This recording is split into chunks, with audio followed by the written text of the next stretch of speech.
The मस्ती boys are back, मतलब कि रितेश देशमुख, विवेक ओबरा एंड अफ्ताब शिवदसानी मस्ती का चौथा पार्ट लेकर आने वाले हैं। Directed by not Indra Kumar, मतलब कि इंद्र कुमार इस बार डायरेक्टर नहीं होने वाले हैं, डायरेक्टर होने वाले हैं मिलान मिलप जवेरी। अब ये फिल्म का चौथा पार्ट आने वाला है जो कि 2025 में स्टार्ट होगा एंड समर 2026 में रिलीज़ होगा। हम इस फिल्म की हिस्ट्री में जाते हैं। जो पहली मस्ती आई थी वो आई थी 2004 में।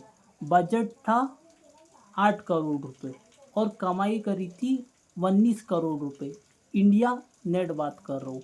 पहली पिक्चर हिट साबित हुई थी। दूसरी पिक्चर ग्रैंड मस्ती, जिसका बजट था, इंडिया का टोटल बजट था 31 करोड़ रुपीज़ और जो इस फिल्म ने कमाई करी थी वो थी 92 करोड़ रुपीज़।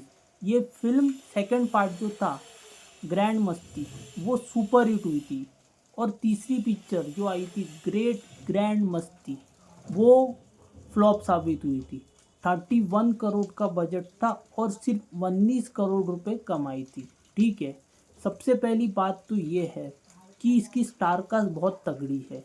अगर आप देखोगे एडल्ट कॉमेडी का जो कंसेप्ट है वो बॉलीवुड में इंद्र कुमार ने ही लाए थे। ठीक है, एडल्ट कॉमेडी वाली सब फिल्में नहीं चलती है। एडल्ट कॉमेडी वाली कुछ फिल्में ही बनती है और कुछ ही ऐसे डायरेक्टर है जिन्होंने ये जॉनर को एक्सप्लोर किया है। ठीक है, एडल्ट कॉमेडी प्लस ये रोमांस थी। ठीक है, जो पहली फिल्म थी मस्ती, फिर ये एडल्ट कॉमेडी जॉनर जो था उसको एक्सप्लोर करने वाले जो डायरेक्टर थे वो थे इंद्र कुमार जी। इसकी अगर मैं स्टार कास्ट की बात कर रहा था तो इसके स्टार कास्ट में है Vivek Oberoi, you have Aftab Shivdasani, you have Riteish Deshmukh, you have Lara Dutta, you have Genelia Deshmukh and you have Amrita Rao. And even पहले पार्ट में तो अजय देवगन भी थे। पहले पार्ट के गाने बहुत अच्छे थे। दिल दे दिया है बोलो, या फिर वो फीमेल वाला जो गाना था वो बोलो, या मस्ती का जो टाइटल ट्रैक था वो बोलो। पहले फिल्म के गाने भी अच्छे थे, पहली फिल्म का कंटेंट भी अच्छा था और एक्टर्स ने अच्छे से परफॉर्म किए थे। ठीक है, पहली पिक्चर चल गई, दूसरी पिक्चर का भी कंटेंट अच्छा था, दूसरी पिक्चर भी सुपर हिट हो गई। तीसरी पिक्चर ने कबाड़ा कर दिया है, तीसरी पिक्चर नहीं चली। बजट का आधा पैसा कमाई है, मतलब 31 करोड़ रुपए का बजट और सिर्फ 19 करोड़ रुपए कमाई है। पहली बात तो एडल्ट कॉमेडी बनाना इज़ अ रिस्की चीज़ है। रिस्की चीज़ इसीलिए है because it is a adult comedy. Adult comedy है तो ये सिर्फ मल्टीप्लेक्स में ही चल सकती है। ठीक है, सिंगल स्क्रीन में आपको वो रेस्ट्रिक्शन मिल जाता है कि आप सबके साथ नहीं जा सकते हो। फैमिली मेम्बर के साथ तो डेफिनेटली नहीं जाते हो, तो फैमिली ऑडियंस तो वैसे भी माइनस हो जाती है। ठीक है, एडल्ट कॉमेडी बनाते हो तो फिर उसका जो कंटेंट है वो तगड़ा होना चाहिए। स्क्रिप्ट लेवल पे आपकी जो कॉमेडी पंचेस है या फिर जो आपकी जो स्क्रिप्ट है वो तगड़ी होनी चाहिए। अगर स्क्रिप्ट तगड़ी रहेंगी तो चलेंगी, वरना नहीं चलेंगी। मोटी मोटी बात, अब मैं एक ही एग्जांपल देता हूँ। हाउसफुल 5, हाउसफुल 5 अभी रिलीज़ हुई। ठीक है, उन्होंने 2 वर्जन रिलीज़ करे। 210 करोड़ रुपए इसका ओवरऑल बजट था। 210 करोड़ रुपए, 210 करोड़ रुपए बजट था, फिर भी ये अपना बजट तक रिकवर नहीं कर पाई है। पहले की कॉमेडी फिल्में जो बनती थी वो कम बजट की रहती थी, 40 करोड़, 50 करोड़, और एटीपी भी कम था, एवरेज टिकट प्राइस भी पहले कम था। ठीक है, अगर 40 करोड़ का बजट है तो फिल्म अपने 2 हफ्ते में एटलीस्ट 100 तक की तो जाती थी। डिसेंट स्क्रिप्ट रहती थी, डिसेंट कॉमेडी एंटरटेनर रहते थे, स्टारकास्ट तगड़ी रहती थी और डिसेंट स्टोरी के साथ 40 से 50 करोड़ वाली फिल्म में 100 करोड़ रुपए कमा लेती थी। ठीक है, with average ticket price. Average ticket price अगर मैं सिंगल स्क्रीन की ही बात करूँ तो पहले 40 रुपये, 60 रुपये, 80 रुपये, अब ज़्यादा से ज़्यादा 100 रुपये थी। अब एवरेज टिकट प्राइस तब उतनी थी। और अब अगर आप बात करोगे अब उसकी जो एवरेज टिकट प्राइस है वो है 80, 100, मैक्सिमम तो 100 है, 100, 150 और 200। जो 40, 60, 80 था वो अब हो चुका है 100, 150 एंड 200। तो ये डिफरेंस आया है।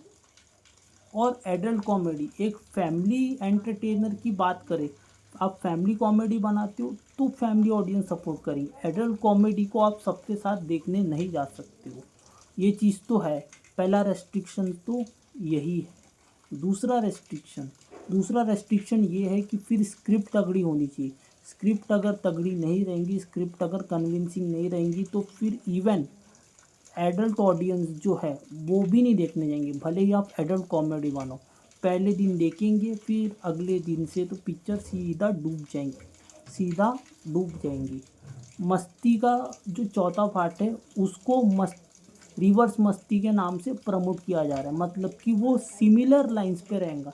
जैसे मस्ती में क्या रहता है कि उनकी जो वाइफ्स रहती है, हस्बैंड क्या करते हैं, अपनी वाइफ को छोड़ के एक्स्ट्रा मैरिटल अफेयर करते हैं, ठीक है। यही मोटा मोटा स्टोरी रहती है मस्ती की, कि वो अपनी वाइफ को छोड़ के एक्स्ट्रा मैरिटल अफेयर्स करते हैं, ठीक है, तीनों भी। और उसके ही इर्द गिर्द वो मस्ती की जो स्टोरी है, वो स्क्रिप्ट है, वो रिवॉल्व करती है, चाहे आप तीनों भी फिल्में देखो, ठीक है। लेकिन चौथे पार्ट को इससे थोड़ा सा अलग किया जाएगा। चौथे पार्ट में वाइफ्स को एक्स्ट्रा मैरिटल अफेयर करते हुए दिखाया जाएगा, और हस्बैंड को भी वो उसमें कॉन्फ्लिक्ट में, वो चॉस में, कॉमेडी चॉस में वो लोग इंक्लूड करने वाले हैं, ठीक है। जो पहली मस्ती थी उसके ही सिमिलर मस्ती 4 की स्क्रिप्ट होने वाली है। ये सुनने में जितना इजी लग रहा है, ये एग्जीक्यूट करने में उतना ही डिफ़िकल्ट है, because it is a adult comedy. तो मुश्किल है, मुझे तो मुश्किल लग रहा है। ये प्रोजेक्ट से मेरे को अच्छे साइन नहीं आ रहे हैं। जो अगर आप मस्ती 4 से कंपैरिजन करोगे, मतलब कि उस टाइप की स्क्रिप्ट बनाओगे, तो ठीक है, बना तो लूँगे, लेकिन चलेगी क्या, वो बड़ा क्वेश्चन है। चलना बहुत इम्पोर्टेंट है। आप बोल रहे हो कि मस्ती 4 को हम मस्ती समान स्क्रिप्ट बनाएंगे, बना तो लूँगे, लेकिन एग्जीक्यूट करना आपको सपोर्ट नहीं मिलेगा ना, क्योंकि वैसा कंटेंट की ऑडियंस ही लिमिटेड है। ऑडियंस लिमिटेड है तो फिर आपको बजट कम रखोगे, ठीक है, कम बजट में वो फिल्म बना भी लोगे, लेकिन उतना तो भी बजट रिकवर होना चाहिए। आपकी उतनी फ़ैन फॉलोइंग नहीं है, डेफिनेटली नहीं है। जो हाउसफुल 5 का मैंने क्यों एग्जांपल दिया, उसमें इतनी बड़ी स्टार कास्ट थी। हाउसफुल की फ्रेंचाइज की जितनी भी फिल्में देखो, यही फिल्म जो थी हाउसफुल 5 एडल्ट कॉमेडी थी। बाकी जो 4 फिल्में थी वो थी फैमिली कॉमेडी, ठीक है। तो फैमिली ऑडियंस का सपोर्ट मिला है उसको, उसमें बड़े बड़े स्टार कास्ट थे तो लोग देखने जाते थे। आपको वो बड़े स्टार कास्ट का फ़ायदा नहीं मिलेगा। आपकी जो तीनों जो मेन लीड है, उसमें कोई भी इतना बड़ा स्टार नहीं है कि वो ऑडियंस को पुल कर सके। इसीलिए ज़रूरी है कि वो स्क्रिप्ट को उस तरीके से डेवलप करे। स्क्रिप्ट के ऊपर पूरा प्रेशर है, ठीक है, स्क्रिप्ट एंड डायरेक्टर। और डायरेक्टर मिलाप जावेरी, उन्होंने जो सत्यमेव जयते 2 के साथ किया, उसके लिए तो भाई वो, मेरे लिए तो वो उसी लीग में आते हैं। अहमद खान, फरहाद सामजी एंड मिलाप जावेरी, ये 3-4 डायरेक्टर ऐसे हैं कि भाई इनको तो कोई भी प्रोजेक्ट से दूर रखे, वही बेटर है। बिकॉज कुछ डायरेक्टर ऐसे हैं कि उनको आप बड़ा बजट भी दोगे तो भी वो लोग ढंग की फिल्म नहीं बना सकते। इसीलिए इनको मिलाप जवेरी को मस्ती 4 देना रिस्की है।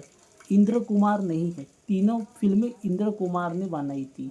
स्क्रिप्ट तगड़ी होनी पड़ेगी। आपके पास बड़ा स्टार कास्ट नहीं है, आपके पास कोई ऐसा ए लिस्ट एक्टर नहीं है, कोई ऐसा तगड़ा एक्टर नहीं है जो कि ऑडियंस को लेके आए थिएटर में, ठीक है।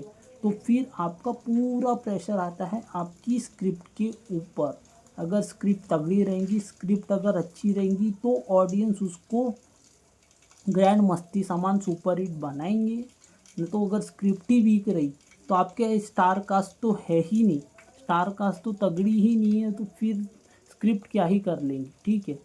स्क्रिप्ट भी ख़राब है और स्टार कास्ट तो भाई बड़ी नहीं है, बड़ी स्टार कास्ट चाहिए आज की इसमें तो चाहिए कि ऑडियंस को अवेयर करने के लिए कि भाई हमारी फ़िल्म आ रही है, हमारी फ़िल्म देखने आओ। ऑडियंस ऐसे नहीं आती है। और जो तीसरी फ़िल्म का हाल हुआ उसके बाद तो ऑडियंस थोड़ा सा सोचेंगी कि जाना है फ़िल्म देखने या नहीं जाना है। पहली दो फिल्में अच्छी थी, तीसरी बिगड़ गई। अब ये गोल्डन अपॉर्चुनिटी और ये आई बिलीव ये आखिरी मौका है। अगर चौथी फिल्म चल जाती है तो ये सीरीज़ को कंटिन्यू करो। चौथी फिल्म आपको बहुत सोच के बनाना पड़ेगा। चौथी फिल्म आपने मिलान मिलाप जवेरी को दिया है, ठीक है। चौथी फिल्म का चलना बहुत ज़रूरी है। अगर चौथी नहीं चली तो भाई ये सीरीज़ को कंटिन्यू मत करो, ज़रूरत ही नहीं है और होनी भी नहीं चाहिए। दो फिल्म का सक्सेस आपके पास है, तीसरी नहीं चली, ठीक है, चौथी चलना ज़रूरी है। तो आपको बूस्ट मिलेगा, तो आपको कॉन्फिडेंस मिलेगा। जब आपको बूस्ट एंड कॉन्फिडेंस मिलेगा तभी आप आगे जाओगे। जब सक्सेस मिलेगी तो ही आगे का फ्यूचर प्लान करोगे और आगे फ्यूचर जो फिल्में हैं वो प्लान करोगे। लेकिन चौथी ही नहीं चलेंगी तो फिर क्या करोगे। और इंद्र कुमार नहीं है, इंद्र कुमार नहीं है तो भाई मिलान मिलाप जवेरी अब कैसे हैंडल करेंगे मस्ती 4 को। वो भाई वो बहुत ही रिस्की काम है, रिस्की काम है। मेरे को तो भाई प्रोजेक्ट से अच्छी वाइफ नहीं आ रही है। सिर्फ एक ही पॉसिबिलिटी है कि स्क्रिप्ट तगड़ी निकल जाए। स्क्रिप्ट अगर ढंग की नहीं रही तो ऑडियंस तो भूल ही जाओ, ऑडियंस तो सिंपली स्किप करेंगी ये पिक्चर को अगर तगड़ा कंटेंट नहीं रहा। मस्ती वाले जो जिन्होंने मस्ती देखे वो सिलेक्टिव लोग, कुछ लोग देखने जाएंगे, कुछ लोग डेफिनेटली ये फिल्म को देखने जाएंगे। ऐसा नहीं कि टोटली स्किप होगा, लेकिन फर्स्ट डे के बाद से तो फिर ये फिल्म नहीं चलेगी। फर्स्ट डे के बाद से अगर ख़राब स्क्रिप्ट रही तो नहीं चलेगी। तो ये गोल्डन चांस है और ये लास्ट चांस भी है। देखते हैं कि लास्ट चांस में मस्ती 4 के मेकर्स क्या करते हैं। क्या वो वही मैजिक क्रिएट करते हैं मस्ती वाला, या फिर वो मस्ती 3 समान जिसका नाम था ग्रेट ग्रैंड मस्ती, उसके समान ये फिल्म भी पानी में डूब जाती है। तो देखते हैं। ऑन पॉजिटिव नोट पर मैं तो चाहता हूँ कि या तो मस्ती बन जाए या ग्रैंड मस्ती समान फिल्म बन जाए। एडल्ट कॉमेडी बना रहे ठीक है, या तो दो ही पॉसिबिलिटी है, दोनों में से अगर कोई उसी उनके लेवल की बन गई तो फिर चल जाएंगी।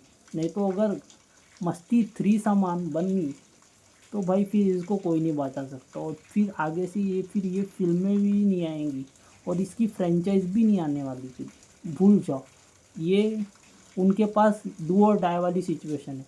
कर लिए बहुत अच्छी बात है, नहीं करे तो फिर तो वैसे भी बंदी है, फिर तो डिब्बा बंदी है। तो ये था मेरा व्यूज़, ये था मेरा ओपिनियन, ये था मेरा टेक रिगार्डिंग मस्ती 4, ठीक है। सॉन्ग्स अच्छे बनाना भाई, सॉन्ग्स अच्छे होने चाहिए और स्क्रिप्ट तगड़ी होनी चाहिए, बाकी फिर आपके लीड एक्टर संभाल लेंगे। मेरा तो बस इतना ही बोलना है। और डायरेक्टर को लेके थोड़ा सा वरीड हुई, लेकिन देखते हैं ऑन अ पॉजिटिव नोट कि ये लोग क्या करते हैं। समर 2026 में रिलीज़ होने वाली है और 2025 में शूटिंग स्टार्ट होके ये लोग ख़त्म करने वाले हैं। तो देखते हैं। My best wishes to the makers of Masti 4, ठीक है। तो इस वीडियो में इतना ही, मिलता हूँ आपसे अगले वीडियो में। तब तक के लिए good bye, God bless and have a great day all of you, take care.